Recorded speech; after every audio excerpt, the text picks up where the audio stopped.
I'm Emily Rooney. Welcome to Beat the Press. Our topics: Scott Brown plays the media in his latest political dalliance.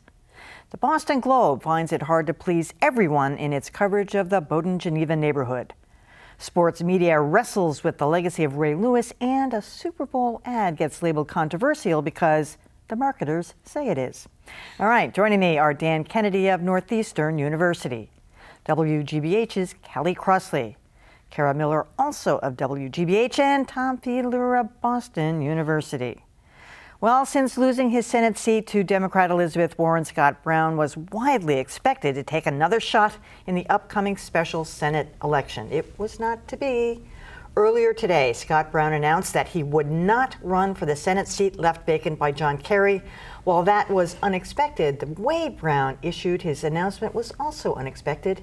He broke the news in a text message to the Boston Herald that said, "You are the first to know."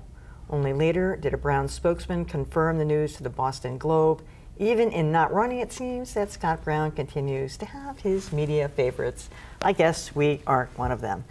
So actually, the Herald, have got to hand it to them, all that favorable coverage during the election cycle last year, I mean, with the front pages that made fun of Elizabeth Warren and, curried favor to Scott Brown. But in all seriousness, the media's going to miss him big time in this election cycle. I mean, there's no big name Republican, that has come forward getting ready to step up. And you think about all the things that the media love to rehash with Scott Brown, starting with that, Cosmopolitan cover. There's going to be no reason to drag that out again. His incredible, handsome, good looks, his barn jacket, all the things that were just sort of media staples for the last two Senate election cycles. And then poof, it all just disappears. Well, I don't think we'll have to wait for very long. I mean, first of all, a lot of us were not surprised by this because his best chance of getting back into politics is to run for governor in 2014. And if he ran in the Senate race and lost again, he would be damaged goods. Now we can kind of refresh the brand a little bit, come back and be a force in the governor's. He had a lot of federal money and no state. Well, right this now is true, but he won't have any trouble raising the money. And I think the media are going to love it if Bill Weld gets into the race, for instance, which is a possibility. So we'll see what happens. Scott Brown. Yeah, I think it's without question that he's a very, as you indicate, a really glamorous figure. Not just him, but his whole family, which is a really attractive package. But I think this is, in a way, a victim of something that we've seen happening for a long time, which is the power of the national narrative now to eclipse state narratives. And I really think that's what we saw in the Elizabeth Warren-Scott Brown race, that he was trying to run a state race and she was trying to run a national race. But because people are so much more plugged in now to CNN.com, Huffington Post, NYTimes.com, it didn't used to be that people would read the New York Times on a regular basis, but now they do because it's just as accessible on the web as anything else. I think they almost see what they're doing as a piece in a national narrative, and that makes it awfully hard to win as a Republican running for a national seat, from Massachusetts. That's a good point, because she certainly did curry favor with the national media as well. Yes, yeah.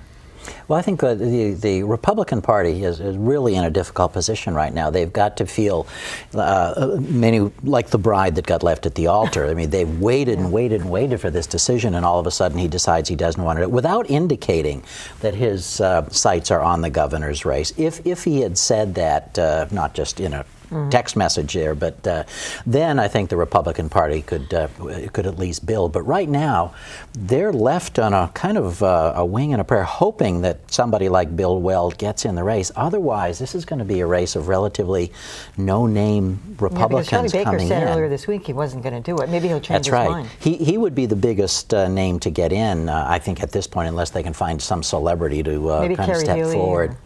I don't know that that's a big race either, but all of a sudden the high hopes that this would be a nationally followed race, I think that's pretty well been kicked away. So it's the Republican Party, I think, has got good reason to be pretty angry at Scott Brown right now. Just very quickly, just before we went on, NECN sent out a message that Charlie Baker told them there was 0% chance of him getting in.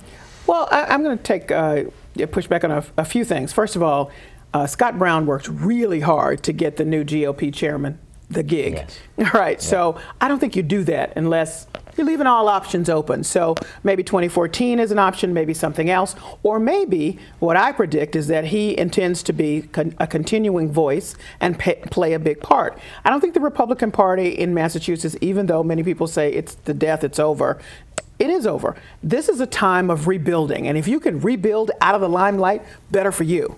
You rebuild, you get your pipeline going, you change the whole thing, you get ready, and you're ready for Scott Brown in 2014, or you're ready for what other local races, to your point about the difference between what folks are looking for in this state and what they may be looking for on a national level.